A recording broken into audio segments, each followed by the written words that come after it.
જન્મ ક્યાં થયો હતો? મહેસાણા. તમારો વ્યવસાય શું છે?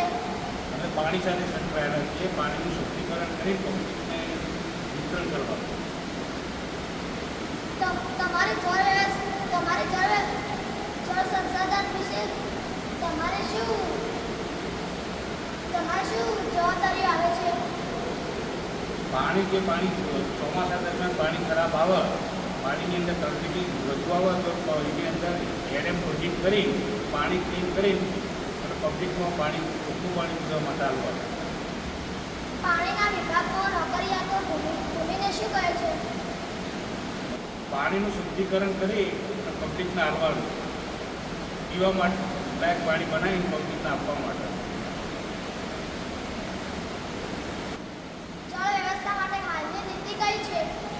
હાલમાં ચોમાસા દરમિયાન પાણી ખરાબ આવે, વધુ પડતી તરફી આવે તો એનું ચોખ્ખું ક્લીન કરી અને પબ્લિકમાં પાણી આપવાનું, પ્રદૂષણ અટકાવવાનું.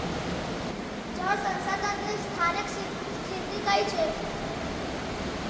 અમે જે જળ આવે, પાણી આવે નર્મદાનું, એ પાણીને ચોખ્ખું કરીને ક્લીન કરીને એવું 8 અમારા ફિલ્ટર મીડી આવે, એની અંદરથી પસાર કરી પીવાલાયક પાણી કરીને પબ્લિકને આવવાનું.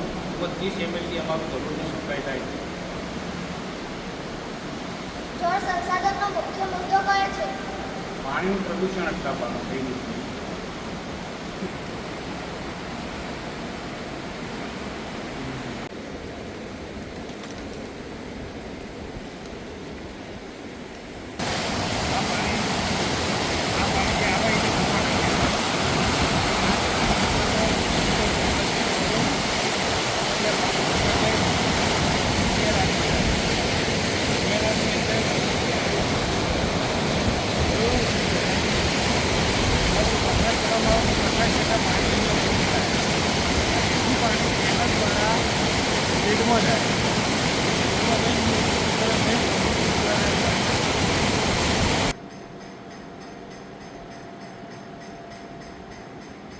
અહીંયા પાણીનું પીએચ માપવામાં આવે.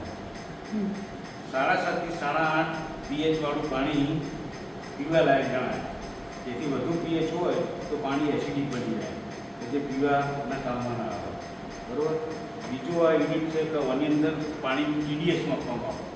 પાણીની જે ઘનતા રહીએ તો આપણા બધાનું પાણીની અંદર અત્યારે 160 ટીડીએસ આવે, એથી વધુ ના આવે. વધુ ટીડીએસ વાળું હોય પાણી તો પણ ના પી શકાય. મશીનમાં પાણીની ટર્બિટી કે જે ચોમાસા દરમિયાન નદીના જેવું ગંદુ પાણી આવતું હોય એ ટર્બિટી માપવામાં આવે, જેથી કરીને વધુ ટર્બિટી હોય તો એને ક્લીન કરી અને 2 ટર્બિટીવાળું પાણી બનાવી પછી પબ્લિકમાં પીવા માટે આપવામાં આવે. સાહેબ, તમે અમને પાણી વિશે ખૂબ બધી માહિતી આપી. ખૂબ ખૂબ ધન્યવાદ.